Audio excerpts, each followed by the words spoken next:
নমস্কাৰ শুভ সন্ধ্যা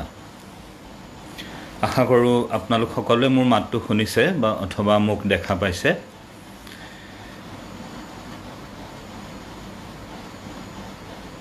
হিজি নহওক মই ভাবিছোঁ আপোনালোকে মোক দেখি আছে বা মোৰ কথাখিনি শুনিছে মই আৰম্ভ কৰিব বিচাৰিছোঁ দৰাচলতে গ্ৰন্থ সুবাস সাহিত্য সম্পৰ্কীয় এই বিশেষ গোটটোৰ জৰিয়তে আজি মই আমন্ত্ৰিত অতিথি আপোনালোকৰ মাজত আৰম্ভণিতে এই গোটৰ প্ৰশাসক মণ্ডলীকে মুখ্য কৰি প্ৰতিজন সদস্য তথা শ্ৰোতা দৰ্শকলৈ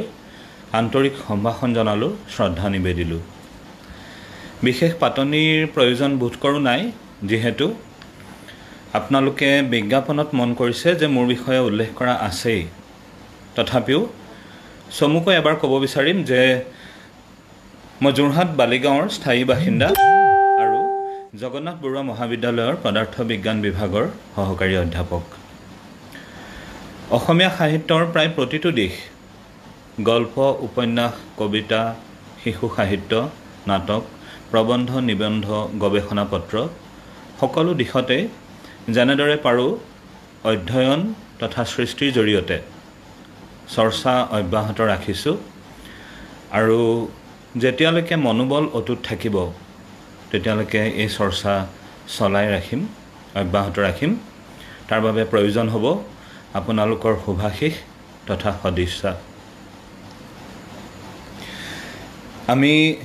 যিহেতু এই গোটলৈ আহিছোঁ অতিথি হিচাপে মত বিনিময় এটা অনুষ্ঠান কিছু প্ৰশ্ন মোক দিছে প্ৰশাসকৰ ফালৰ পৰা প্ৰদান কৰা হৈছে মই ভাবোঁ পুনতে সেই প্ৰশ্নসমূহৰ উত্তৰ দিবলৈকে চেষ্টা কৰিম আৰু তাৰ মাজত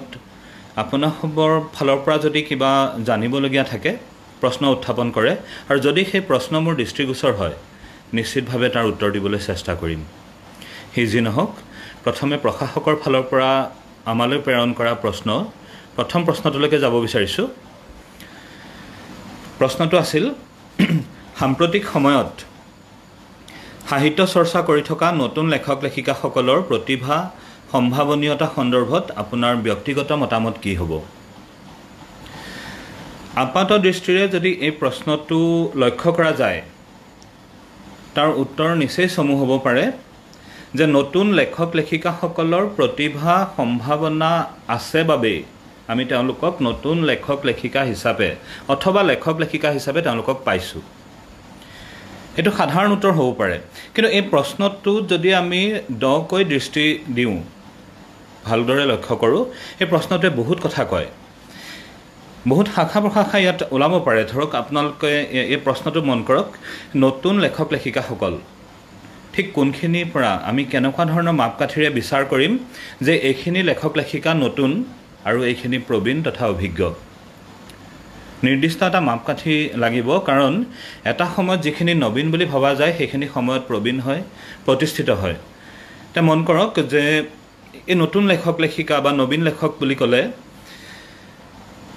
এটা আমি বয়সৰ ফালৰ পৰা তেওঁলোকক নবীন বুলি ক'ম নে অভিজ্ঞতাৰ ফালৰ পৰা ক'ম নে সৃষ্টিৰ পথাৰখনত আত্মপ্ৰকাশ কৰাৰ ফালৰ পৰা তেওঁলোকক নবীন বুলি ক'ম কিবা এটাতো নিশ্চয় লাগিব কিন্তু মই ভাবোঁ যে আমি এই নবীন লেখকৰ ক্ষেত্ৰত এটা কথা মন কৰিম যে আমি সকলোৱে জানো অসমীয়া সাহিত্যৰ এজন বৰেণ্য ব্যক্তি শিলভদ্ৰ ৰেৱতীমোহন দত্ত চৌধুৰী তেওঁ বহুত পলমকৈ আত্মপ্ৰকাশ কৰিছিল সাহিত্যৰ জগতখনলৈ সেই সময়ত বা তাৰ ঠিক পাছৰ সময়ছোৱাত যদি তেওঁকো নবীন লেখক বুলি ধৰা হৈছিল নিশ্চয় তেওঁৰ বিষয়েও কোৱা হৈছিল ঠিক তেনেকুৱা ধৰণে এজন ব্যক্তি বহুত পলমকৈ সাহিত্যৰ ক্ষেত্ৰলৈ আহিব পাৰে কিন্তু তাৰ আগৰছোৱা সময়ত তেওঁ সাহিত্য চৰ্চা কৰিছে সেই চৰ্চা অধ্যয়নৰ জৰিয়তে ৰাখিছে সৃষ্টিৰ পথাৰখনত তেওঁ হয়তো নবীন ঠিক তেনে এটা বিষয় আপোনালোকে মন কৰিব যে এজন ব্যক্তি ধৰক তেওঁৰ শিশু সাহিত্যৰ প্ৰতি আগ্ৰহী আৰু কৈশোৰ অৱস্থাৰ পৰাই তেওঁ সাহিত্য চৰ্চা কৰি আছিল নিজৰ সমবয়সীয়া শিশুৰ কাৰণে তেওঁ সাহিত্য চৰ্চা কৰিছিল আৰু কালক্ৰমত সেই চৰ্চা অব্যাহত ৰাখি যেতিয়া তেওঁ বয়োজ্যেষ্ঠসকলৰ বাবে অভিজ্ঞসকলৰ বাবে মানে প্ৰাপ্তবয়স্কৰ বাবে যেতিয়া সকলোৰে বাবে সাহিত্য চৰ্চাত আহিল যেতিয়া কোনো বিশিষ্ট আলোচনীত তেওঁৰ লেখা প্ৰকাশ হ'ল সেই সময়ত আমি তেওঁক নবীন বুলি ক'ব পাৰিমনে কাৰণ তেওঁতো কৈশোৰ অৱস্থাৰ পৰাই সাহিত্য চৰ্চা অব্যাহত ৰাখিলে ঠিক তেনেকুৱা বহুত প্ৰশ্ন আহিব পাৰে, অৱকাশ আছে। এতিয়া ধৰক মোৰ ক্ষেত্ৰত এটা সুবিধা আছে। নিশ্চয় আপোনালোকে বিজ্ঞাপনটোত মন কৰিছে যে মোৰ বিষয়ে উল্লেখ কৰা গৈছে যে নবীন গল্পকাৰ তথা লেখক আকাশদীপ্ত ঠাকুৰ আমন্ত্ৰিত অতিথি। অৰ্থাৎ মোৰ আগতো নবীন শব্দটো প্ৰযোজ্য হৈ আছে, আৰু এইটো এইকাৰণেই প্ৰযোজ্য হৈছে যে বিগত বৰ্ষত 2019 চনত নলবাৰী জিলা সাহিত্য সভাৰ ফালৰ পৰা নবীন চন্দ্ৰ তামুলী সোঁৱৰণী নবীন গল্পকাৰ বঁটা মোক প্ৰদান কৰা হৈছিল। অৰ্থাৎ মানে সৃষ্টিৰ ক্ষেত্ৰখনৰ ফালৰ পৰা মই নবীন 2011 চনত প্ৰথম প্ৰতিনিধি গল্পটোৰে আত্মপ্ৰকাশ কৰিছিলোঁ, কিন্তু তাৰ আগতে সাহিত্যৰ বিষয়ে যথেষ্ট অভিজ্ঞতা সঞ্চয় কৰিছোঁ। সি যি নহওক, এটা সুবিধা আছে যে নবীন শব্দটো যিহেতু মোৰ ক্ষেত্ৰত প্ৰযোজ্য হৈছে, গতিকে যিসমূহ সাহিত্যিকৰ বিষয়ে মই উল্লেখ কৰিব বিচাৰিম, যদি তেওঁলোকক মই নবীন বুলি কওঁ, তেওঁলোকে মোক বেয়া পোৱাৰ কোনো অৱকাশ নাথাকে, যিহেতু নবীন হিচাপে মই তেওঁলোকৰ দৃষ্টি দিব বিচাৰিছোঁ, তেওঁলোকৰ লেখা বা প্ৰতিভাৰ বিষয়ে কিবা এষাৰ ক'ব বিচাৰিছোঁ। আৰু এটা সুবিধা আছে যে আমি সেইসকল সাহিত্যিক যাৰ নাম ক'ব বিচাৰোঁ, আচলতে এখন মহাবিদ্যালয়ত অধ্যাপনা কৰাৰ ফালৰ পৰা এটা সুবিধা মোৰ আছে যে বহুত ছাত্ৰ ছাত্ৰীক এসময়ত আমি লগ পাইছিলোঁ, সাহিত্য চৰ্চা কৰা পাইছিলোঁ, আৰু সেইসকলে বৰ্তমান প্ৰতিষ্ঠিতৰ দিশলৈ আগবাঢ়ি গৈ আছে, কোনোজন প্ৰতিষ্ঠিত হৈছে। তেওঁলোকৰ লেখাই আমাক তেতিয়াই আচলতে প্ৰভাৱিত কৰিছিল আৰু তেওঁলোকৰ প্ৰতিভাৰ উমান পাইছিলোঁ। এই যে নতুন লেখক লেখিকাসকলৰ কথা কোৱা গৈছে, প্ৰচুৰ সম্ভাৱনা আছে। যদি নাম উল্লেখ কৰোঁ, ধৰক আমাৰ ছাত্ৰ আছিলে কাৰণে নবীন বুলি ক'বলৈ মোৰ বেয়া লগা নাই, সংকোচ লগা নাই, তথাপিও মই ক'ব বিচাৰিম, যদিও প্ৰতিষ্ঠিতই হৈ গৈছে, ধৰক পঞ্চানন হাজৰিকা, ৰাজশ্ৰী ধন্দিয়া, পৰিস্মিতা বৰদলৈ, দেৱজ্যোতি ভট্টাচাৰ্য, বা তেওঁলোকৰ সমসাময়িক হিচাপে আমি পাইছোঁ ধৰক সুপ্ৰকাশ ভূঞা। হয়তো তেওঁলোকৰ সমসাময়িক নহ'বও পাৰে, আপাত দৃষ্টিত নবীন হ'বও পাৰে, কিন্তু মই তথাপিও মানে নামটো পাছত পাইছোঁ বাবেই ক'ব বিচাৰোঁ। হয়তো গল্পৰ ক্ষেত্ৰত নৱজ্যোতি চেলেং, তাৰপিছত আপোনাৰ কবিতাৰ ক্ষেত্ৰত আহিব পাৰে গায়ত্ৰী দেৱী বৰঠাকুৰ, ইলামণি শইকীয়া, ঠিক তেনেকৈ কৌশিক জ্যোতি বৰা, এনেকুৱা বহুত নাম, হৰ্ষজিৎ কলিতা, বহুত নাম, বহুত প্ৰতিভাৰ কথাই মনলৈ আহে। কিন্তু তেওঁলোকৰ প্ৰতিভাৰ ব্যতিক্ৰম কোনখিনিত, আমি গোটেইখিনিৰ বিষয়ে বিশ্লেষণ কৰিব হয়তো নোৱাৰোঁ, কিন্তু চাব পাৰে যে 2-3জনৰ বিষয়ে আমি ক'ব পাৰোঁ, অৱকাশ আছে। এই যে মই প্ৰথমে উল্লেখ কৰিলোঁ পঞ্চানন হাজৰিকা, ছাত্ৰ অৱস্থাত পাইছিলোঁ, জগন্নাথ বৰুৱা মহাবিদ্যালয়ৰ শ্ৰেষ্ঠ সাহিত্য প্ৰতিযোগী হৈছিল। তেওঁৰ লিখাৰ যিটো ব্যতিক্ৰমী প্ৰকাশভংগী, যি কাব্যিক অভিব্যঞ্জনা, এটা গল্প নিতুল কাহিনী নথকা স্বত্তেও তেওঁ পাঠকক মোহাচন্ন কৰি ৰাখিব পাৰে। কিছুমান কথা মনত ৰৈ যায়। এই প্ৰতিভাৰ কথা উল্লেখ কৰাৰ কাৰণেই ক'ব বিচাৰিছোঁ। ধৰক তেওঁৰ এটা গল্পৰ এটা উপমা, শ্বিলঙৰ পৰিৱেশ এটা লৈ পেলাই লিখা গল্পটোত যেতিয়া বিচ্ছেদ হ'ব খুজিছে, মানে প্ৰেমিকাৰ পৰা প্ৰেমিক আঁতৰি আহিবলগীয়া পৰিস্থিতি হৈছে, তেওঁ গতানুগতিক সাহিত্যিকৰ দৰে কোৱা নাই যে প্ৰেমিকাৰ চকু চলচলীয়া হৈছে, তেওঁৰ চকুত পানী বিৰিঙিছে, তেনেকৈ কোৱা নাই। পৰিৱেশ শ্বিলঙৰ, তেওঁ কৈছে যে তাইৰ চকুলৈ গোটেই চেৰাপুঞ্জীখন নামি আহিছে। চেৰাপুঞ্জী এখন চহৰ, যি বৰ্ষাসিক্ত বুলি আমি ভাবোঁ, কুঁৱলীৰে আবৃত এখন চহৰ। সেই প্ৰেমিকজন আঁতৰিবৰ সময়ত প্ৰেমিকাৰ চকুত সেই চেৰাপুঞ্জীখন নামি আহিছে। এনেকুৱা কাব্যিক অভিব্যঞ্জনাই আচলতে প্ৰতিভাৰ মানে স্বাক্ষৰ দিয়ে। এই উল্লেখ কৰিলোঁ ৰাজশ্ৰী ধন্দিয়া, তেওঁৰ যি শব্দ সংযোজন, তেওঁৰ যি মানে প্ৰকাশভংগী, যি দক্ষতা, ভাষিক দক্ষতা, তেওঁ বলিষ্ঠ পদক্ষেপেৰে অসমীয়া সাহিত্য জগতলৈ আত্মপ্ৰকাশ কৰিছে আৰু আগবাঢ়ি গৈছে। ঠিক তেনেদৰে উল্লেখ কৰিছিলোঁ নেকি পৰিস্মিতা বৰদলৈ, খুব সাৱলীল পৰিশীলিত প্ৰকাশভংগীৰে, মাৰ্জিত কথা মানে প্ৰকাশশৈলীৰে তেওঁ এটা মনোময় কাহিনী এটাক তুলি ধৰিব বিচাৰে। তেনেকৈ আমি বহুত নাম ক'ব পাৰোঁ। সুপ্ৰকাশ ভূঞা, লোককাহিনীক গল্পৰূপ দিয়া, এতিয়াও মনত ভাহি আছে ধৰক টঙিঘৰত চম্পাৱতীৰ যুগ যুগ। তেনেকৈ নৱজিৎ চেলেঙৰ কথানো কি ক'ম, তেওঁৰ ভাষিক দক্ষতা, অপৰিসীম ক্ষমতা, যি মানে শব্দৰ সংযোজনৰ তেওঁ যি মানে বৈশিষ্ট্য, তেওঁ নিশ্চিতভাৱে তেওঁৰ প্ৰতিষ্ঠাৰ দিশলৈকে আগবাঢ়িলে, নবীন বুলি আচলতে ক'বই নোৱাৰি। ঠিক সেইদৰে মই কৈছোঁ, যিহেতু নবীন হিচাপেই নবীনসকলৰ চৰ্চাৰ কথা ক'লোঁ, তেওঁলোকৰ প্ৰতিভাৰ বিষয়ে উল্লেখ কৰিলোঁ, আটাইতকৈ তেওঁলোকৰ খুব ডাঙৰ গুণ হৈছে যে তেওঁলোকৰ অধ্যয়ন স্পৃহা। কেৱল এজন বয়সত প্ৰবীণ হিচাপে, এজন অভিজ্ঞ ব্যক্তি হিচাপে এই নবীন গল্পকাৰসকলে তেওঁলোকৰ প্ৰতিভাৰ বিষয়েতো কোনো সন্দেহৰ অৱকাশ নাই, সম্ভাৱনীয়তা প্ৰচুৰ আছে। তেওঁলোকলৈ এটা কেৱল আমাৰ থাকিব পাৰে যে মনৰ ভাৱ থাকিব পাৰে, তেওঁলোকলৈ ঠিক উপদেশ বুলি মই ক'ব নিবিচাৰোঁ, উপদেশ দিব পৰা যোগ্যতা হয়তো কোনোদিনেই নাপাম। তথাপিও মানে আত্মবিশ্বাস থকাটো খুবেই প্ৰয়োজন, কিন্তু প্ৰবল আত্মবিশ্বাসে কেতিয়াবা আমাক বিপদত পেলাব পাৰে সেই কথাটো মনত ৰখাটো দৰকাৰ তে পিতৃ মাতৃৰ কাৰণে এজন সন্তানৰ দুখ ত্ৰুটি সাধাৰণতে চকুত নপৰে আৰু আমাৰ কাৰণে আমাৰ লেখকসকলৰ কাৰণে আমাৰ প্ৰতিটো সৃষ্টি আমাৰ সন্তানৰ দৰে আমি সেই দুখ ত্ৰুটি আমি চকুত পেলাব নোৱাৰোঁ কিন্তু আনৰ দৃষ্টিত সেয়া চকুত পৰি যায় তে নিজৰ সৃষ্টিৰ প্ৰতি যদি সামান্যতম সন্দেহৰ অৱকাশ থাকে কোনো বৰেণ্য কোনো অভিজ্ঞ ব্যক্তি বিশ্বাসী ব্যক্তিৰ সহায়ত সেই সন্দেহ দূৰ কৰি ল'ব পাৰি সেইবাবে মই কৈছোঁ যে আত্মবিশ্বাস থকাটো খুবেই প্ৰয়োজন প্ৰবল আত্মবিশ্বাসে কিন্তু বিপদ ঘটাব পাৰে নবীন লেখক লেখিকাসকললৈ এজন নবীন লেখক হিচাপে বয়সত প্ৰবীণ অভিজ্ঞতাত হয়তো প্ৰবীণ এজন নবীন লেখক হিচাপে মই তেওঁলোকক এই সাহিত্যৰ ক্ষেত্ৰলৈ স্বাগতম জনাইছোঁ প্ৰচুৰ সম্ভাৱনা তেওঁলোকৰ আছে তেওঁলোক এইদৰে আগবাঢ়ি যাওক এই চৰ্চা অব্যাহত ৰাখক আমি এই প্ৰথম প্ৰশ্নটোৰ পৰা আঁতৰি পাছৰ প্ৰশ্নটোলৈ যাব বিচাৰিম দুটামান মন্তব্য খুব ভাল লাগিছে আচলতে মই প্ৰশ্ন পোৱা নাই যদিও বনিশা শইকীয়া লিখিছে আপোনাৰ গল্প পঢ়ি ভাল লাগে ধন্যবাদ জয়শ্ৰী হেণ্ডিক বহুত ভাল লাগিছে ধন্যবাদ ঠিক তেনেদৰে মন্তব্য আহি থাকিব আমি পাছৰ প্ৰশ্নটোলৈ যাব বিচাৰিম যিটো মোৰ নিজৰ সাহিত্যৰ লগত জড়িত এটা প্ৰশ্ন হ'ব এই প্ৰশ্নটো কোৱা গৈছিল আপোনাৰ নৱপ্ৰকাশিত উপন্যাসখনৰ পটভূমি কি এই উপন্যাসৰ সৃষ্টিৰ আঁৰৰ প্ৰেৰণা সম্পৰ্কে কি ক'ব ঠিক প্ৰশ্নটোত কোৱা গৈছে যে নৱপ্ৰকাশিত উপন্যাসখনৰ পটভূমি কি আচলতে মই এটা কথাত খুবেই সুখী যে মই উপন্যাসৰ বিষয়ে ক'ব পাইছোঁ কাৰণ মই গল্প পুথিসমূহৰ বিষয়ে ক'ব বিচৰা নাই বহুত দীঘলীয়া হৈ গুচি যাব যিহেতু সীমিত সময়ৰ কাৰণে আমি আহোঁ আৰু উত্তৰ দিবলৈ চেষ্টা কৰোঁ এই যে উপন্যাসৰ কথা কোৱা গৈছে নৱপ্ৰকাশিত উপন্যাস বুলি আমি এইটো মই ক'ব বিচাৰিম যে এখন প্ৰকাশৰ পথত আছে সেইখনৰ বিষয়ে উল্লেখ কৰিব বিচাৰিম কিন্তু এই যি দুখন উপন্যাস আৰোহী আৰু উপকূল ইতিপূৰ্বে প্ৰকাশিত হৈছে ঠিক সেই দুখন উপন্যাসকো নৱপ্ৰকাশিত উপন্যাস বুলিয়ে অভিহিত কৰিব পাৰি আৰোহী মোৰ জীৱনৰ প্ৰথম উপন্যাস আছিল দৈনিক জনমভূমিৰ দেওবৰীয়া পৰিপূৰিকা বসুন্ধৰাত প্ৰকাশিত হৈছিল আৰু প্ৰকাশ হোৱাৰ সময়ৰ পৰা পাঠকৰ বিভিন্ন বাৰ্তা আৰু ফোন যোগে অহা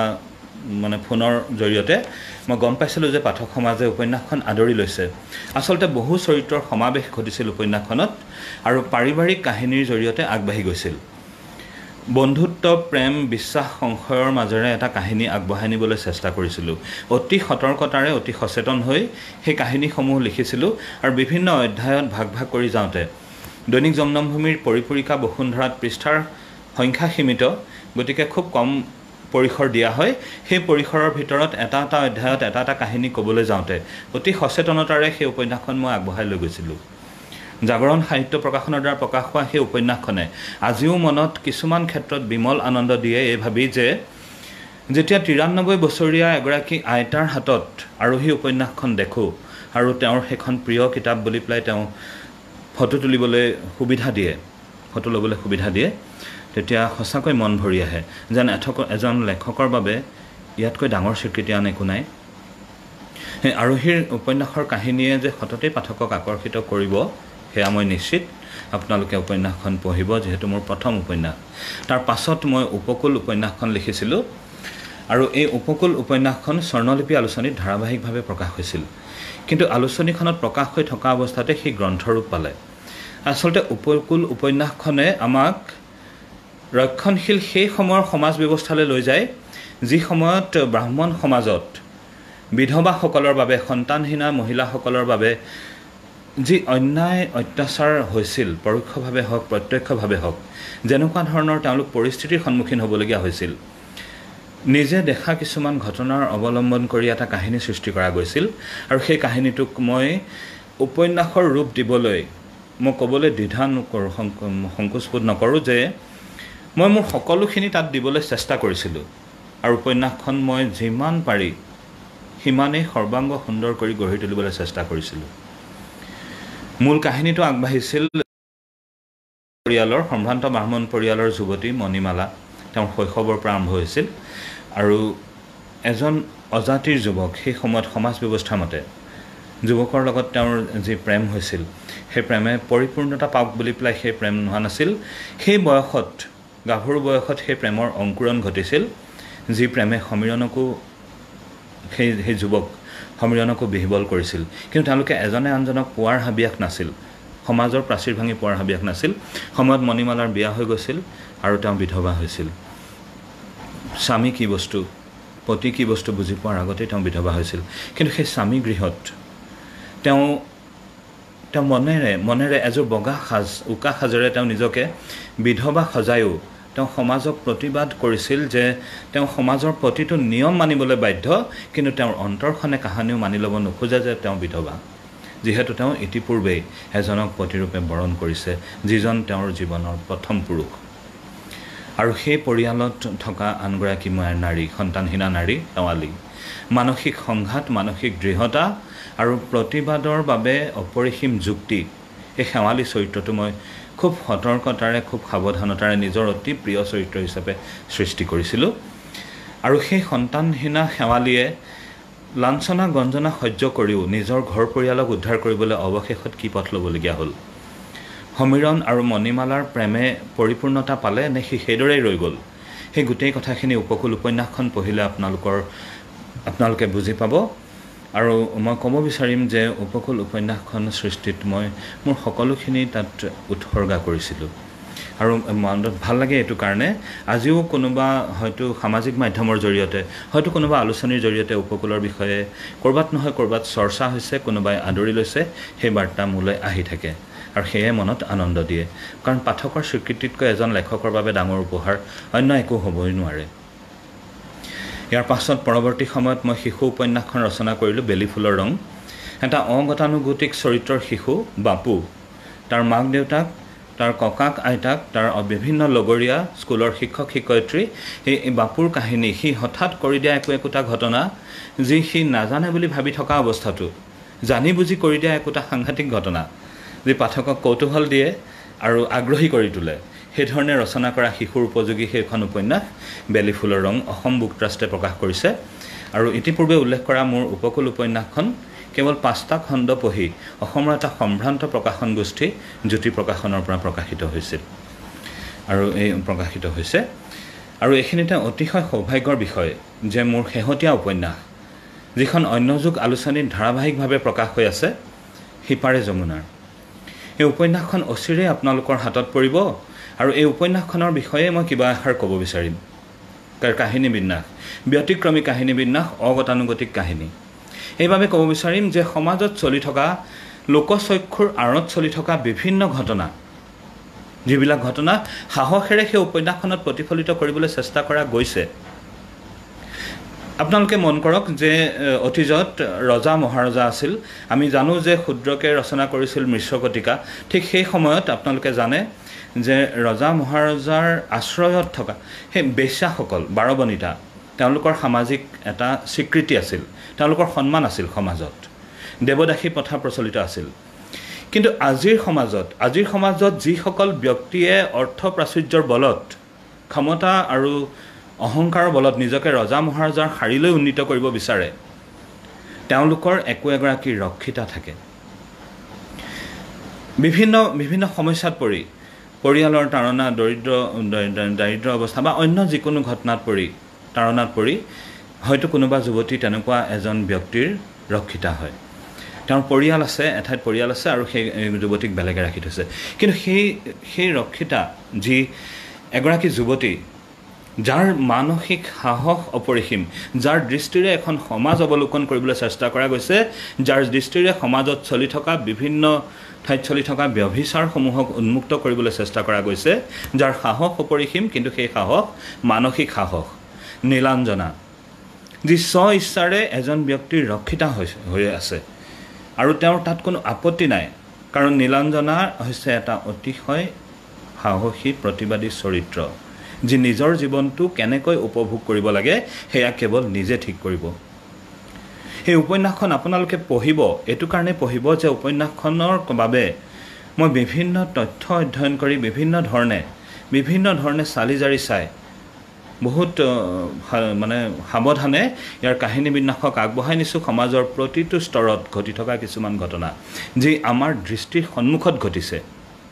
সেইখিনি মই উন্মুক্ত কৰিবলৈ চেষ্টা কৰিছোঁ আৰু এই যে ব্যভিচাৰৰ আশ্ৰয় ল'বলগীয়া হয় এগৰাকী যুৱতী আশ্ৰয় ল'বলগীয়া হয় কিয় হয় কেনেকৈ হয় আৰু ক'ৰ পৰা হয় ক'ত তাৰ আৰম্ভণি ক'ত তাৰ সমাপ্তি কেনেকৈ সমাপ্তি বিভিন্ন কাহিনীৰে পাঠকক আকৰ্ষিত কৰিব পৰা এখন উপন্যাস আৰু সৌভাগ্যৰ বিষয় যে উপন্যাসখন শীঘ্ৰেই আপোনালোকৰ হাতত পৰিব অন্য যুগ আলোচনী ধাৰাবাহিকভাৱে প্ৰকাশ হৈ আছে এই গ্ৰন্থৰূপ পাব অসমৰ এটি সম্ভ্ৰান্ত প্ৰকাশন গোষ্ঠী জ্যোতি প্ৰকাশনৰ পৰা উপন্যাসখন শীঘ্ৰেই আপোনালোকৰ হাতলৈ আহিব আৰু এই আপাহতে মই জ্যোতি প্ৰকাশনৰ স্বত্বাধিকাৰী নগেন শৰ্মাদেৱলৈ আন্তৰিক কৃতজ্ঞতা তথা শ্ৰদ্ধা নিবেদিছোঁ মোৰ দুখনকৈ উপন্যাস তেওঁৰ তত্ত্বাৱধানত প্ৰকাশ হৈ ওলাব ইতিপূৰ্বে পূৰ্বে উপকূল ওলাইছে পাঠকে আদৰি লৈছে এবাৰ ওলাব সিপাৰে যমুনাৰ আৰু মই আশা কৰিম যে আপোনালোকে উপন্যাসখনক আগৰ দৰেই আদৰি ল'ব আকোৱালি ল'ব এয়া আছিল উপন্যাসখনৰ পটভূমি আৰু প্ৰশ্নটো যিধৰণে সোধা গৈছিল ঠিক মই ভাবোঁ সেইধৰণে আপোনালোকক উত্তৰটো দিবলৈ মই চেষ্টা কৰিছোঁ পাছৰ প্ৰশ্নটোলৈ যাবলৈ চেষ্টা কৰিম তাত প্ৰশ্নটো সোধা গৈছিল যে উপন্যাস পাঠকৰ বাবে ৰসপূৰ্ণ আৰু সহজবোধ্য হোৱাত লেখকৰ দায়বদ্ধতা আছে বুলি আপুনি ভাবেনে যদি ভাবে তেন্তে লেখকৰ এই দায়বদ্ধতা কেনে হোৱা উচিত মন কৰিব উপন্যাস পাঠকৰ বাবে ৰসপূৰ্ণ আৰু সহজসাধ্য হোৱাত লেখকৰ দায়বদ্ধতা এই সম্পৰ্কে যেটো প্ৰশ্ন কৰা গৈছে এই প্ৰশ্নটোৰ উত্তৰ দিবলৈ গৈ মই এটা উপমাৰ সহায় ল'ব বিচাৰিম এটা উদাহৰণ ক'ব বিচাৰিম আমি দৰাচলতে এখন গ্ৰন্থক আমি এখন কথাছবিৰ লগত যদি তুলনা কৰি চাওঁ মন কৰিব আমি গ্ৰন্থ এখনক উপন্যাস এখনক কথাছবিৰ লগত তুলনা কৰিব পাৰোঁ কিন্তু এখন আলোচনীক আমি নোৱাৰোঁ কিয় আলোচনী এখন মাহেকে পহেকে ওলাই থাকে সেইখনৰ বেলেগ বেলেগ ৰূপ দেখা পোৱা যায় পাঠকৰ বাবে বেলেগ বেলেগ ৰূপ হয় কিন্তু উপন্যাস এখন গ্ৰন্থ স্থায়ীভাৱে ৰৈ যায় সাময়িকভাৱে পাঠকৰ অন্তৰত ৰেখাপাত কৰিব পাৰক নোৱাৰক এটা সময়ত হয়তো সেই পাঠকক আকৰ্ষিত কৰিব পাৰে কিন্তু কেনেকৈ আৰু কিয় হ'ব পাৰে মই এটা উদাহৰণৰ এখন কথাছবিৰ কথাই ক'ব বিচাৰিম হয়তো আপোনালোকে সকলোৱে চাইছে বেছি দিনৰ নহয় এখন কথাছবি মই উল্লেখ কৰিব বিচাৰিছোঁ ইংলিছ ভিংলিছ আপোনালোকে চাইছে আমাৰ মাজৰ পৰা অকালতে আঁতৰি যোৱা মোহময়ী অভিনেত্ৰী শ্ৰীদেৱী আছিল নায়িকা হোৱাৰ বয়স অতিক্ৰম কৰাৰ পাছত কেৱল শ্ৰীদেৱীক কেন্দ্ৰ কৰি সৃষ্টি হোৱা এখন কথাছবি ইংলিছ ভিংলিছ য'ত আমি তথাকথিত হিন্দী চিনেমাৰ যিসকল সুদৰ্শন নায়ক তেনেকুৱা নায়ক আমি তাত দেখা পোৱা নাই অসমৰ অভিনেতা আছে আদিল হুছেইন বয়স পাৰ হৈ যোৱা এগৰাকী অভিনেত্ৰী আৰু এজন বলিষ্ঠ অভিনেতা আদিল হুছেইন আৰু বিভিন্ন অন্য চৰিত্ৰলৈ পাৰ্শ্ব চৰিত্ৰলৈ গঠিত হোৱা এখন কথাছবি জনপ্ৰিয় হ'ল অতিশয় জনপ্ৰিয় হ'ল যাক ইংৰাজীত আমি ছুপাৰ হিট হ'ল বুলি কওঁ কিন্তু কি আছিল তাত কিয় হ'ল তাত আছিল শক্তিশালী চিত্ৰনাট্য বলিষ্ঠ সম্পাদনা আৰু প্ৰতিটো চৰিত্ৰৰ নিখুঁত সাৱলীল অভিনয় ঠিক সেইদৰে ক'ব বিচাৰিম যে এখন উপন্যাস পাঠকৰ মাজত জনপ্ৰিয় হ'ব বাবে এজন লেখকৰ দায়বদ্ধতা সবাতোকৈ বেছি আৰু তাৰ বাবে জনপ্ৰিয় হ'বৰ বাবে উপন্যাসখনৰ আন্তঃগাঁথনি ঠিক যেনেকৈ এখন কথাছবিৰ চিত্ৰনাট্য বলিষ্ঠ হয় ঠিক তেনেকৈ উপন্যাসখনৰ আন্তঃগাঁথনি অতিশয় শক্তিশালী হোৱাটো অতিকৈ প্ৰয়োজন সেই আন্তঃগাঁথনিৰ লগত সামঞ্জস্য ৰাখি কতো পাঠকক বিভ্ৰান্ত কৰিব নোৱাৰাকৈ সুন্দৰ প্ৰকাশভংগীৰে এটা কাহিনী আৰু চৰিত্ৰৰ সংযোজন এই সামগ্ৰিকভাৱে এই গোটেইখিনিৰ লগত নিৰ্ভৰ কৰি এখন উপন্যাস পাঠকে আকোৱালি ল'ব নাই সেইটো নিৰ্ভৰ কৰে আৰু তাৰ বাবে লেখকৰ দায়বদ্ধতা সবাতোকৈ বেছি মই ভাবোঁ মন কৰিব যদি আমি গ্ৰন্থ সৃষ্টি সাহিত্য সৃষ্টি কাৰ বাবে কৰোঁ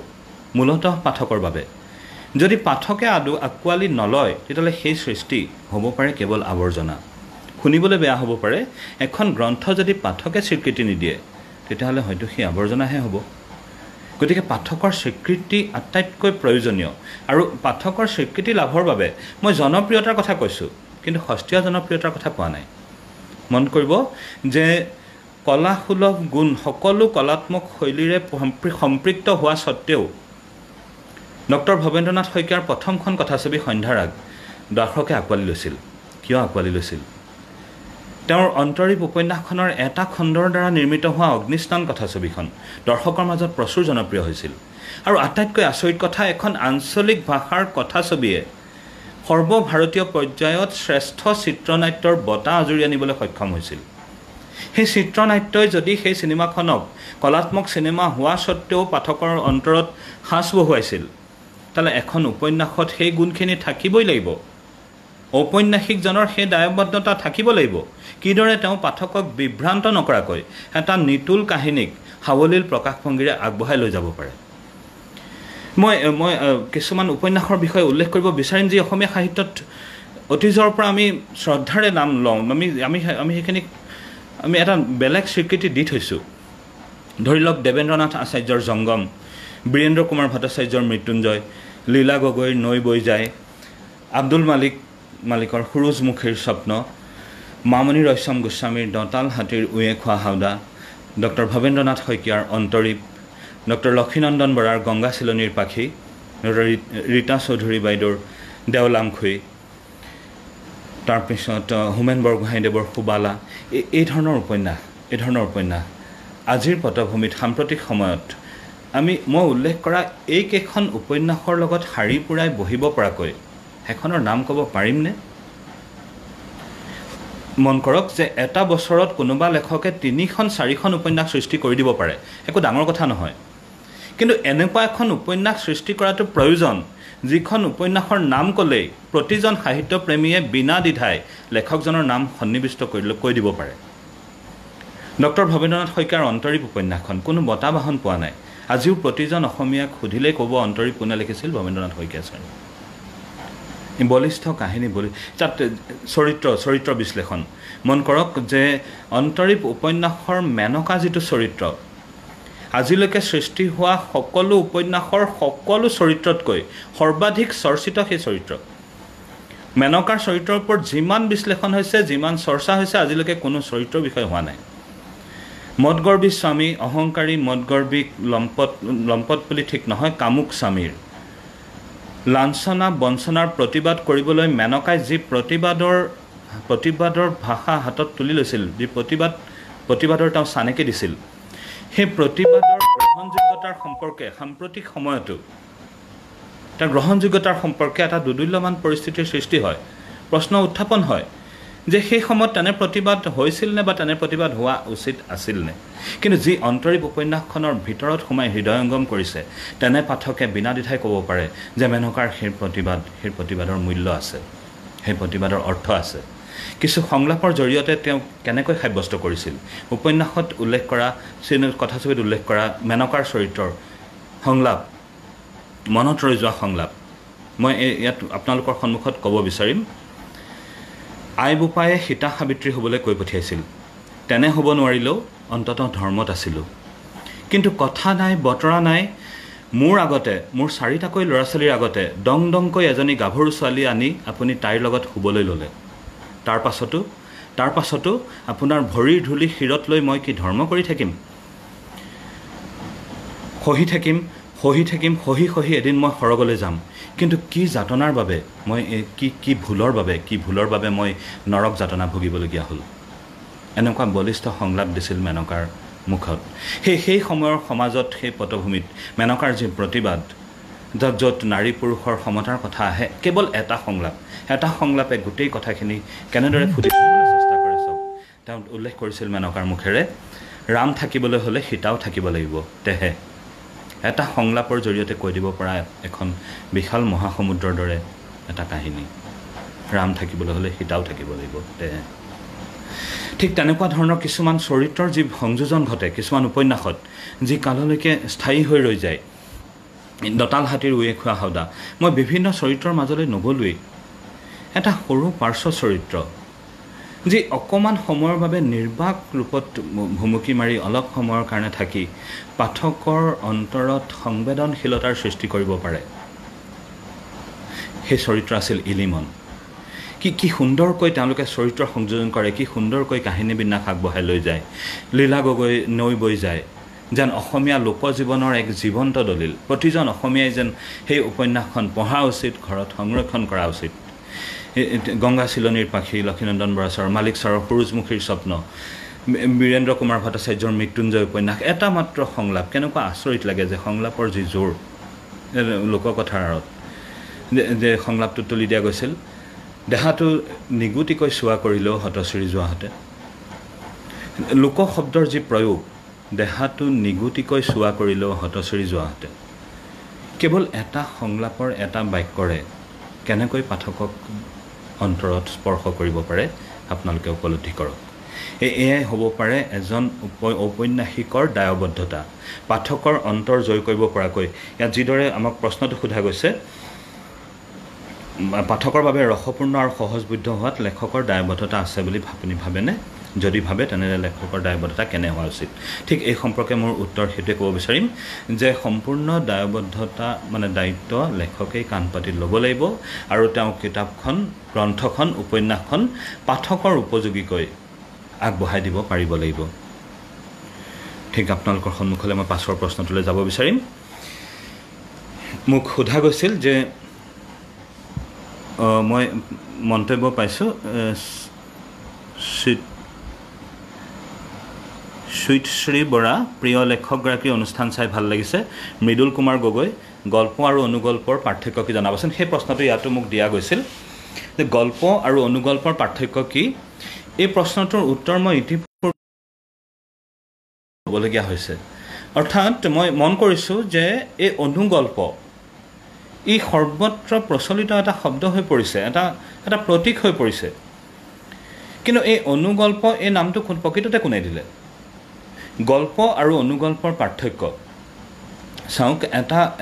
এটা ৰচনাক গল্প হ'বলৈ হ'লে গল্পৰ কিছুমান উপাদান থাকিব লাগিব ইতিপূৰ্বে মই দুটা অনুষ্ঠানত বিষয়টো উল্লেখ কৰিছিলোঁ যে গল্পৰ কোনো নিৰ্দিষ্ট সংজ্ঞা থাকক নাথাকক কিন্তু এঠাইত পোৱা এটা সংজ্ঞাই মোৰ মনত ৰেখাপাত কৰিছিল যে এজন ব্যক্তিৰ সম্পূৰ্ণ জীৱনটো যদি এজোপা বৰগছ হয় সেই গছজোপাৰ বা ভাঙি অনা এটা ডাল য'ত গছজোপাৰ আঠা লাগি থাকে সি হ'ব পাৰে এটা গল্প আৰু আমি সাধাৰণতে কি বুলি কওঁ যে চুটি গল্প এজন ব্যক্তিৰ জীৱনৰ এটা অংশ য'ত ব্যক্তিজনৰ জীৱনৰ ৰং লাগি আছে সি হয় এটা গল্প এই গল্প চুটি গল্প যিটো কোৱা হয় তাৰ সকলো উপাদান সন্নিৱিষ্ট হৈ সৃষ্টি হ'ব পাৰে অনুগল্প কিন্তু পাৰ্থক্য আমি কেনেকৈ ক'ম যদি আমি অনুগল্প বুলি ক'ব খোজোঁ তাত গল্প নামটো লাগি আছে অৰ্থাৎ সি গল্পৰ সকলো উপাদান তাত সি বহন কৰিব পাৰিব লাগিব অনুগল্পত সকলো উপাদান বহন কৰিব পাৰিব লাগিব কিন্তু সি অনুগল্প নাম এইকাৰণে পাইছে যে সি খুব কম সময়ত হ'বলগীয়া কথাখিনি কৈ পেলাইছে ঠিক একেদৰে আমি আগতে কিছুমান আলোচনী দেখা পাইছিলোঁ 1 মিনিটৰ গল্প কিন্তু সেই 1 মিনিটৰ গল্প নাম দিয়াটো উচিত নে অনুচিত সেই 1 মিনিটৰ গল্পটো কোনোবাজনক পঢ়োঁতে 1 মিনিট লাগিলে কিন্তু কোনোবাজনে ভালকৈ বুজি পাই পঢ়োঁতে আধা ঘণ্টা লাগিলে তেতিয়াহ'লে সেই 1 মিনিটৰ গল্প নামটো সাৰ্থকতা থাকিলনে যদি গল্পই সকলো উপাদান বহন কৰিলে কেৱল তাৰ কলেবৰ সৰু হ'ল সেই দৃষ্টিতে আমি অনুগল্প বুলি নাম এটা দিমনে আচলতে আমি সকলোকে একেলগে গল্পৰ দৃষ্টিৰে চাওঁ কোনোবাটো সৰু কোনোবাটো ডাঙৰ এতিয়া আমি সাহিত্য সম্পৰ্কীয় বহুত অনুষ্ঠানত বিচাৰক হৈছিলোঁ মহাবিদ্যালয় পৰ্যায়ত ছাত্ৰ ছাত্ৰীৰ মাজত তাত দেখিছিলোঁ এটা ব্যতিক্ৰমী ধাৰণা এশৰীয়া গল্প মই আগতে উল্লেখ কৰিছোঁ দুটা অনুষ্ঠানত উল্লেখ কৰিছোঁ এশৰীয়া গল্প সি এটা ব্যতিক্ৰমী বস্তু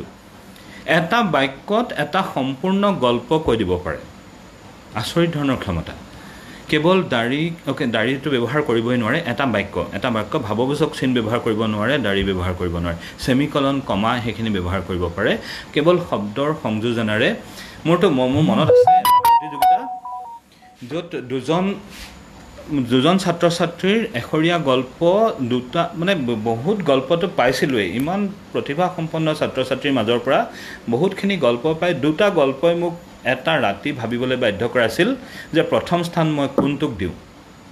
এইটোক দিওঁ নে সেইটোক দিওঁ সম্পূৰ্ণ বেলেগ কাহিনী সম্পূৰ্ণ বেলেগ ধৰণৰ প্ৰকাশভংগী কিন্তু দুইটাৰ মানদণ্ড সম্পূৰ্ণ একে ইমান বিমূৰত পৰিছিলোঁ আৰু অৱশেষত মই কেৱল জ্যোতি চিহ্ন এই কমা ছেমিকলনৰ সহায়ত এটা গল্পক শ্ৰেষ্ঠ স্থান দিছিলোঁ মনত পৰে এতিয়াও সেই এশৰীয়া গল্প এটা ব্যতিক্ৰমী বিষয় কিন্তু চুটি গল্প অনুগল্প এইবিলাক মই গল্প বুলি ভাবোঁ আচলতে পাৰ্থক্যৰ দৃষ্টিৰে মই চাবলৈ বিচৰা নাই পাছৰ প্ৰশ্নটোলৈ যাব বিচাৰিম ইয়াত কোৱা গৈছিল যে সাহিত্য উত্তৰণৰ ক্ষেত্ৰত ফেচবুকৰ ভূমিকাৰ বিষয়ে কি ক'ব এতিয়া চাওক যে এজন লেখকৰ বাবে আত্মপ্ৰকাশৰ দুটা আচলতে পথ থাকে এটা হৈছে আমাৰ সচৰাচৰ যিটো প্ৰচলিত ছপা মাধ্যম আলোচনী বাতৰি কাকত সেইসমূহ আৰু আনটো হৈছে সামাজিক বৈদ্যুতিন মাধ্যম যাৰ অন্তৰ্গত হিচাপে আমি ফেচবুক হোৱাটছআপ এইবিলাকক অন্তৰ্ভুক্ত কৰিব পাৰোঁ আচলতে যিসমূহ আলোচনী তাক নিয়ন্ত্ৰণ কৰি ৰাখে সম্পাদনা গোষ্ঠী সেই সম্পাদনা গোষ্ঠীৰ বিবেচনাত উপযুক্ত বুলি গ্ৰহণযোগ্য নোহোৱাৰ বাবেই বহুত লেখকে হতাশ হৈ পেলাই কেতিয়াবা সামাজিক মাধ্যমলৈ আহে আৰু কেতিয়াবা নিজৰ ছপা মাধ্যমলৈ যোৱাৰ আগতেই সামাজিক মাধ্যমত প্ৰকাশ কৰিব বিচাৰে লেখা বিভিন্ন কাৰকৰ প্ৰভাৱত সামাজিক মাধ্যমত ব্যৱহাৰ কৰা হয় কিন্তু ঘটনাটো হ'ল যে সামাজিক মাধ্যম সাহিত্য চৰ্চাৰ এটা এটা এটা এটা অংশ এটা আমি কি বুলি ক'ম প্লেটফৰ্ম ইংৰাজীত যাক আমি এটা আধাৰ বুলি ভাবিব পাৰোঁ কিন্তু সিয়ে একমাত্ৰ মাধ্যম বুলি ভাবি লোৱাটো কিন্তু অনুচিত এইবাবে যে নিজৰ আমি ফেচবুক বুলি ক'লে আমি ৱাল বুলি কওঁ এটা অসমীয়াত ক'বলৈ গ'লেতো দেৱাল ক'ব লাগিব যে যিয়ে নহওক আমি নিজৰ ৱালত বুলিয়ে কৈছোঁ যেতিয়া এটা লেখা দি দিয়া যায় তাত কোনো সম্পাদনাৰ কৰিব কোনো উপায় নাথাকে গতিকে সি ভালে বেয়াই প্ৰকাশ হৈ যায় আৰু এই কাৰণে ই ক্ষতিকাৰক হ'ব পাৰে যে যিজন লেখকে সেই লেখাটো দিলে কেতিয়াবা সি বিতৰ্কৰ সূচনা কৰে কেতিয়াবা সেই লেখকজনে ভাবে যে তাত মানে আচলতে কিছুমান চিহ্ন আছে যিবিলাকক আমি পছন্দ কৰিলে লাইক কৰা বুলি কওঁ মন্তব্য দিলে আমি কমেণ্ট কৰা বুলি কওঁ সেই লাইক কৰা বা মন্তব্য দিয়াৰ ওপৰত ভিত্তি কৰি যিজনে লেখাটো ফেচবুকলৈ আগবঢ়াই দিলে তেওঁ ভাবি লয় যে মোৰ লেখাটো ইমান সংখ্যকে পঢ়িলে ইমানখিনিয়ে ভাল পালে দৰাচলতে সেয়া নহয় যদি 100টা লাইক হয় তেতিয়াহ'লে খুব বেছি তাত 7জনে পঢ়ে ধৈৰ্যৰে লেখা এটা গতিকে তেওঁ সেই লেখাটো ৱালত দিলেও সি লেখা হিচাপে সি স্বীকৃতিয়ে নাপালে সঁচা কথাৰ আৰু তাত সম্পাদনা নহ'ল ভুল থাকি গ'ল এই ধৰণৰ বিভিন্ন কাৰকৰ কথা আহি যায় আত্মসন্তুষ্টি আহি যায় যি হয়তো বিপথে লৈ যাব পাৰে কাহানিও তেওঁ ছপা মাধ্যমৰ প্ৰতি আগ্ৰহী হৈ নুঠিবও পাৰে কিন্তু এই ক্ষেত্ৰত ফেচবুক বুলি ক'লে কেৱল নিজৰ ৱালখনৰ কথাই নাহে কিছুমান সাহিত্য সম্পৰ্কীয় গোট আছে এই ধৰি লওক গ্ৰন্থ সুবাস এটা গোট যি নিষ্ঠা আৰু সততাৰে কিছুমান কাম কৰি আছে সাহিত্যৰ উত্তৰণৰ ক্ষেত্ৰত এটা প্ৰশ্ন মোক সোধা গৈছে গ্ৰন্থ সুবাস সজাগতা আৰু প্ৰসাৰতাৰ দিশেৰে আগুৱাই যোৱাৰ ক্ষেত্ৰত আপোনাৰ পৰামৰ্শৰ বিষয়ে অলপ জনাবচোন গ্ৰন্থ সুবাসৰ পৰা এই প্ৰশ্নটো কৰা গৈছিল উত্তৰটো ঠিক একেধৰণে আগবাঢ়ি আহিছে ধৰক ফেচবুকৰ জৰিয়তে সেই গ্ৰন্থ সুবাসৰ নিচিনা যিসমূহ গোট থাকে তাত যেতিয়া এটা লেখা আগবঢ়াই দিয়া যায় এই যে সাহিত্য উত্তৰণৰ ক্ষেত্ৰত ফেচবুকৰ ভূমিকা এই লেখাটো আগবঢ়াই দিওঁতে সেই প্ৰকাশকজনে যি সেই লেখাটো অনুমোদন দিব তেওঁ কিন্তু সম্পাদকৰ দায়িত্ব লোৱাটো নিতান্তই প্ৰয়োজন তেওঁ নিৰপেক্ষ দৃষ্টিৰে কাৰো প্ৰতি তোষামোদৰ ভাৱ নৰখাকৈ এটা লেখা তেওঁ সম্পাদনা কৰিব পাৰিব লাগিব তাৰপিছত তেওঁ পাঠকলৈ সেইটো আগবঢ়াই দিব পাৰিব লাগিব মানে মই বিচাৰোঁ যে সাহিত্য উত্তৰণৰ দিশত ফেচবুকৰ ভূমিকাক যদি আমি ইতিবাচক দৃষ্টিৰে লওঁ আমি ফেচবুকত প্ৰচলিত হৈ থকা গ্ৰন্থ সুবাসৰ দৰে বিভিন্ন সাহিত্য গোটক একোখন আলোচনীৰ পৰ্যায়ত আমি তুলনা কৰি চাব লাগিব এখন আলোচনীত যিদৰে গ্ৰন্থৰ সমালোচনা ওলায় ঠিক এইদৰে গ্ৰন্থ সুবাস গোটত ওলাইছে বিভিন্ন গোটত ওলাইছে কিন্তু সেই ধৰণে সেই কামখিনি কৰিব পাৰি বিভিন্ন লেখা সম্পাদনাৰ মাজেৰে আগবঢ়াই দিয়াৰ পাছত পাঠকলৈ আগবঢ়াই দিয়াৰ পাছত সেই যেতিয়া সঁচাকৈ স্বীকৃত হয় কেইবাজনো প্ৰকাশকে তাক অনুমোদন দিয়াৰ পাছত সেই স্বীকৃত লেখাটো কোনোবা আলোচনীৰ ছপা মাধ্যমলৈ প্ৰেৰণ কৰিব পাৰি কিন্তু সম্পাদকক সেই কথাটো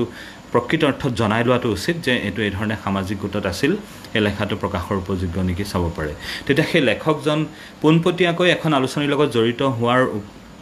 নোহোৱাকৈও সেই গোটটোৰ জৰিয়তে তাত এই আলোচনীখনৰ লগত জড়িত হোৱাৰ এটা সুবিধা আহে আৰু সেই ধৰণে আমি ইতিবাচক দৃষ্টিভংগী যদি লওঁ আমি যদি তোষামোদৰ ৰাজনীতি আঁতৰাই থৈ আমি যদি বলিষ্ঠ হাতেৰে সম্পাদনা কৰি একোটা গোট চলাই নিব পাৰোঁ প্ৰশাসক হৈ তেতিয়াহ'লে নিশ্চিতভাৱে সাহিত্য উত্তৰণৰ দিশত ফেচবুকে গুৰুত্বপূৰ্ণ ভূমিকা ল'ব পাৰে কিন্তু এই ক্ষেত্ৰত আমি সেই কঠোৰতাটো ৰাখিব লাগিব লেখকেও বুজি পাব লাগিব যে এই লেখাটো যদি অনুমোদন দিয়া নাই তাৰ বাবে নিশ্চয় সেই লেখাটোত কিবা আসোঁৱাহ আছে সেইটো তেওঁৰ ভালৰ কাৰণে সেই কামটো কৰা গৈছে সেইধৰণে আমি সাহিত্য উত্তৰণৰ ক্ষেত্ৰত ফেচবুকক গ্ৰহণ কৰিব পাৰোঁ আৰু শেহতীয়া প্ৰশ্ন যিটো প্ৰশাসকৰ ফালৰ পৰা আহিছিলে গ্ৰন্থ সুবাসে সজাগতা আৰু প্ৰসাৰতাৰ দিশেৰে আগুৱাই যোৱাৰ ক্ষেত্ৰত আপোনাৰ পৰামৰ্শৰ বিষয়ে অলপ জনাবচোন আচলতে পৰামৰ্শ বা উপদেশ মই দিবলৈ সাধাৰণতে অলপ অসুবিধা পাওঁ কাৰণ তেনে পৰ্যায়ৰ ব্যক্তি বুলি কাহানিও ভাবিবই পৰা নাই হয়তো ভাবিব নোৱাৰিমো চাগে কিন্তু তথাপিও যে সাহিত্য বিষয়ক যিহেতু গোট গ্ৰন্থ সুবাসে কাৰোবাৰ পৰামৰ্শ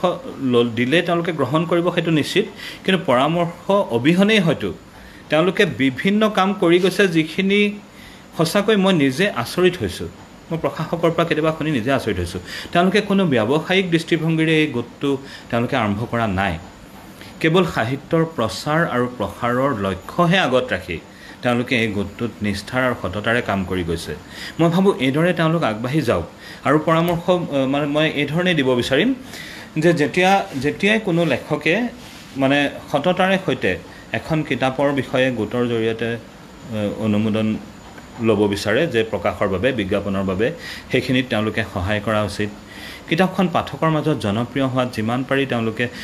সকলো কাম কৰিয়ে আছে। সেই দিশত হয়তো আৰু তৎপৰ হ'ব পাৰে। তেওঁলোকে বিভিন্ন ঠাইত কিতাপ দিয়াৰ ব্যৱস্থাও কৰিছে। মইতো আচৰিত যে তেওঁলোকে যিখিনি কাম কৰি আছে তাৰ ওপৰঞ্চিকৈ কিবা পৰামৰ্শ দিবলৈ গ'লে আচলতে ধৃষ্টতাহে হ'ব। মই তেওঁলোকলৈ কেৱল মোৰ অন্তৰৰ শুভকামনা জনাইছোঁ আৰু তেওঁলোক এই দিশাৰে আগবাঢ়ি যাওক। সদিচ্ছা আছে, শুভেচ্ছা আছে। মই ক'ব বিচাৰিম যে যিসমূহ প্ৰশ্ন মোক গোটৰ ফালৰ পৰা দিয়া গৈছিল সেইসমূহৰ ওপৰত মই ইতিপূৰ্বে আলোকপাত কৰিছোঁ। আপোনালোকৰ ফালৰ পৰা মই ঠিক তেনেকুৱা ধৰণৰ প্ৰশ্ন পোৱা নাই। মই তথাপিও মন কৰিব বিচাৰিছোঁ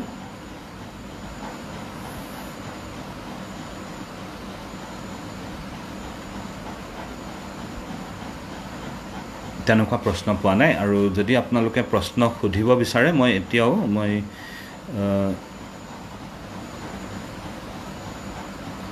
গল্প অনুগল্পৰ পাৰ্থক্য ইতিপূৰ্বে কোৱা গ'ল।